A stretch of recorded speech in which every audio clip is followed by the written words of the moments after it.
This is the BOD Biological Oxygen Demand Interactive Calculator, which solves for various parameters in wastewater treatment oxygen demand analysis. Let me walk you through the interface.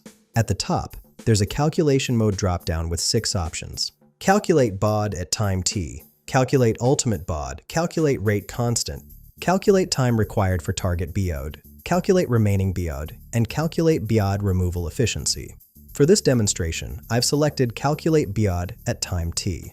The input fields include ultimate BOD L0 in milligrams per liter, rate constant K in per day, time t in days, BOD at time t in milligrams per liter, BOD at time t2 in milligrams per liter, time t2 in days, target BOD in milligrams per liter, influent BOD in milligrams per liter, and effluent BOD in milligrams per liter.